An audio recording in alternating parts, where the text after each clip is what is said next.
पाकिस्तान तहरीक इंसाफ जा जेके मरकज़ी अॻवान आहिनि सलमान अकरम राजा, लतीफ़ खोसा, उन सां गॾोगॾु असद कैसर ऐं ॿिया सिंध जे दौरे ते आयल आहिनि।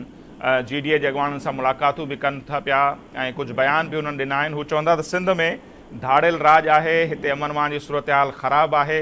हिकिड़ो त हिननि जे दौरे खे कीअं था ॾिसो, ॿियो जेके ही दावाऊं आहिनि, ॿियूं बि उन्हनि कुझु दावाऊं कयूं आहिनि त पाण खे भेटियूं पिया त ख़ैबर पख्तूनख्वा में अमन अमान जी सूरत हाल वधीक ख़राबु आहे जिते PTI जी हुकूमत आहे, या सिंध में वधीक ख़राबु आहे अमन अमान जी सूरत हाल? सर, पहिरीं तव्हां जी महिरबानी ऐं ॿियो असीं PTI जे वफ़द खे सिंध में भलीकार कयूं था।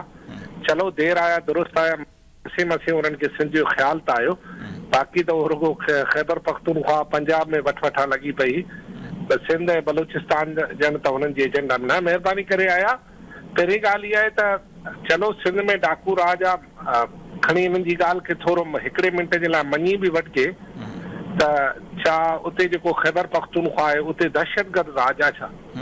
हितां जो गवर्नर कामरान खान टेसोरी सिंध जे जंहिं ज़िले में वणे वञे ऐं वञी सघे थो ऐं उनखे मुकमल प्रोटोकॉल मिलंदो ऐं अमन अमान सां वापसि ईंदो। पर KPK जो गवर्नर जे लाइ ख़ैबर पख्तूनख्वा जा केतिरा ई अहिड़ा इलाइक़ा आहिनि जेके नो गो एरिया आहिनि, यानी ख़ुदि हू शायदि पेशावर में बि वॾी मुश्किल सां घुमी फिरी सघे थो। भली उनखे फ़ोन करे पुछा कयो त उहो काफ़ी ॾींहं जेको आहे उहो पेशावर में रहण बदिरां लाहौर, कराची, इस्लामाबाद ऐं ॿियनि हंधनि ते रहंदो आहे, छो जो हुनखे पंहिंजे सूबे में हू पाण खे महफ़ूज़ नथो सम्झे।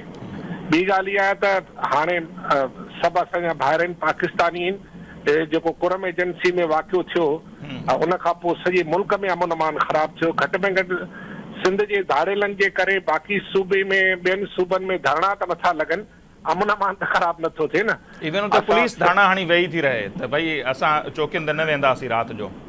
जी हा, उते ईअं आहे। बलूचिस्तान में ईअं आहे, तव्हांखे ख़बर आहे त लेवीज़ वारनि खां रात जो हथियार पूरे अमरा निकिरी वेंदा आहिनि।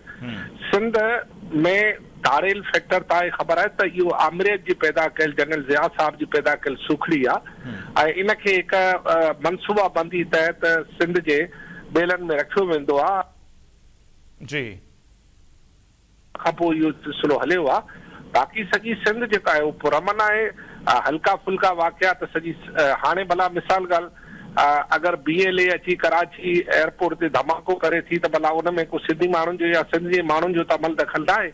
दहशतगर्दनि जे लाइ का सरहद त हूंदी न आहे ऐं ईअं धाड़ेलनि ऐं लोफरनि जे लाइ बि का सरहद हूंदी न आहे। पर सिंध में मुंहिंजे ख़्याल में ख़ैबर पख्तूनख्वा खां वधीक अमन अमान बहितर आहे। सिंध ऐं ख़ैबर पख्तूनख्वा खे अमन अमान जी भेट करणु मुंहिंजे ख़्याल में PTI जे रहनुमानि खे जुगाए नथो। इहा ॻाल्हि ठहे नथी। मतिलबु तव्हां ॻाल्हि करे वञो, तव्हांजी पंहिंजी मर्ज़ी आहे, पर इहा ॻाल्हि ठहे नथी। ॿियनि इशूज़ ते असां उन्हनि सां बहस बि करे सघूं था, शायदि इतफ़ाक़ बि कयूं, पर हिन मामले ते ईअं न आहे। सिंध जेका आहे उन वक़्तु बहितर आहे अमन अमान KPK खां।